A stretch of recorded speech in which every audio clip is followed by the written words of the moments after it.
Amen. Praise the Lord. தினமும் இயேசுவோடு இந்த நிகழ்ச்சி மூலம் இந்த மார்னிங் டிவோஷனலில் இந்த ஆராதனைக்கு வந்து ஒவ்வொருவருக்கும் இயேசுவின் நாமத்தினால் அன்பின் வாழ்த்துக்கள். நான் கொஞ்சம் வெளியே இருக்கிறதுனால நம்மளால் கீபோர்டு வச்சு பாட்டு ஒர்ஷிப் பண்ண முடியல. அதனால் நம்ம இன்றைக்கி வேதத்தை நம்ம வாசிச்சு அதுலேருந்து ஒரு காரியத்தை நம்ம கற்றுக்கொண்டு நம்ம ஜெபிக்கலாம். நம்ம தொடர்ந்து வாசிக்க வேண்டிய சங்கீத பகுதி சங்கீதம் 33. நம்ம சாட்டர்டே பார்த்தோம் சங்கீதம் 33 1 11 வசனங்களை வாசித்தோம். இன்னைக்கு வந்து சங்கீதம் 33 பேலன்ஸ் இருக்கிற அந்த 11 வசனங்களை வாசிக்கலாம். நான் வாசிக்கிறேன். கர்த்தரை தங்களுக்கு தெய்வமாய் கொண்ட ஜாதியும் அவர் தமக்கு சுதந்திரமாக தெரிந்து கொண்ட ஜனமும் பாக்கியம் உள்ளது. கர்த்தர் வானத்திலிருந்து நோக்கி பார்த்து எல்லா மனுபுத்திரையும் காண்கிறார். தாம் வாசமாய் இருக்கிற ஸ்தலத்திலிருந்து பூமியின் குடிகள் எல்லாரும் மேலும் கண்ணோக்கமாய் இருக்கிறார். அவருடைய இருதயங்களை எல்லாம் அவர் உருவாக்கி அவர்கள் செய்கை எல்லாம் கவனித்திருக்கிறார். எந்த ராஜாவும் தன் சேனையின் மிகுதினால் ரட்சிக்கப்படான், சௌரியவானும் தன் பலத்தின் மிகுதினால் தப்பான். ரட்சிக்கிறதுக்கு குதிரை வீரதா, அது தன் மிகுந்த வீரியத்தினால் தப்புவியாது. தமக்கு பயந்து தமது கிருபையை காக்கிறவர்களை ஆத்துமாக்களை மரணத்துக்கு விலக்கி விடுவிக்கவும் பஞ்ச காலத்தில் அவர்கள் உயிரோடு வைக்கவும் கர்த்தருடைய கண்கள் அவர்கள் மேல் நோக்கமாக இருக்கிறது. நம்முடைய ஆத்துமா கர்த்தருக்கு காத்திருக்கிறது. அவரே நமக்கு துணையும் நமக்கு கேடகமானவர். அவருடைய பரிசுத்த நாமத்தை நாம் நம்பியிருக்கிறபடினால் நம்முடைய இருதயம் அவர்கள் கலிகூறும். கர்த்தாவே, நாங்கள் உம்மை நம்பி இருக்கிறபடியே உமது கிருபை எங்கள் மேல் இருப்பதாக. ஆமென்.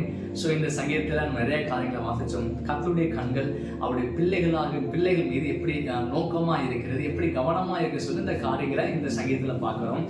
இந்த பாருங்க 18ஆம் வசனம் சொல்லுது, தமக்கு பயந்து தமது கிருபைக்கு காத்திருக்கிற ஆத்துமாக்களை மரணத்துக்கு விலக்கி காத்து பஞ்ச காலத்தில் அவர் உயிரோடு வைக்கவும் கர்த்தருடைய கண்கள் அவர்கள் மேல் நோக்கமா இருக்கு. அவன் இன்றைக்கு தேவனாக கர்த்தர் நம்ம இது நோக்கமா இருக்கிறார். ஏன்னா அவர் நம்மை நேசிக்கிற தேவன். நம்மை நேசிக்கிறது மாத்திரம் கிடையாது, நம்மை கவனிக்கிறார், நம்மை பாதுகாக்கிறார், நம்மை பராமரிக்க நல்ல ஒரு தகப்பனா இருக்கிறார். இந்த நாளிலே கூட இந்த வார்த்தையை வச்சு விசுவாசமா நம்ம ஜெபிக்க போறோம். ஏன்னா அவர் நம்மை கவனிக்கிறார் சொல்லிட்டு அந்த வசனம் கூட சொல்லி என்னன்னா அவருடைய இருதயங்களை எல்லாம் அவர் உருவாக்கி அவர்கள் செய்கை எல்லாம் கவனிக்க. நம்முடைய இருதயங்களை உருவாக்கினவர், நம்முடைய செய்கைகள் ஒவ்வொன்றையும் அவர் கவனித்து தருகிற தேவன்.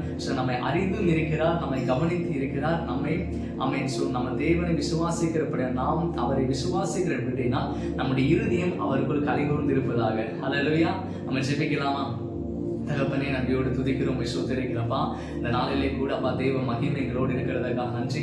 இந்த நாளை இயேசுவின் நாமத்தை பிளஸ் பண்றோம். இது எங்களுக்கு ஆஸ்வதிக்கப்பட்ட நாள், விடுதலை நாள், மகிமை நாளா இருக்கட்டும். அப்பா எங்களுக்கு நல்ல சுகபல தந்து இன்னும் கதாவேசத்தை ஒவ்வொரு குடும்பங்களை கத்த நீங்க வெளியடிச்சு விடுங்க. தேவ பாதுகாப்பு எங்களோடு இருக்கிறதுக்காக நன்றி செலுத்தும். இப்படி கிருபைகளை சூழ்ந்து கொள்ள ஆண்டவரே, அப்பா நீர் எங்களை எல்லாவற்றுக்கும் அப்பா நீர் எங்க பட்சமா இருந்து எங்க நடத்துகிறதுக்காக உங்களுக்கு நன்றி. இயேசுவின் நாமத்தில் ஜெபிக்கிற நல்ல பிதாவே, ஆமென். சேர்ந்து சொல்லலாம். என் ஆத்மாவே கர்த்தரை ஸ்தோத்திரி, என் முழுவதுமே பரிசுத்த நாமத்தை ஸ்தோத்திரி. என் ஆத்மாவே கர்த்தரை ஸ்தோத்திரி, கர்த்தர் செய்த சகல மறவாதே.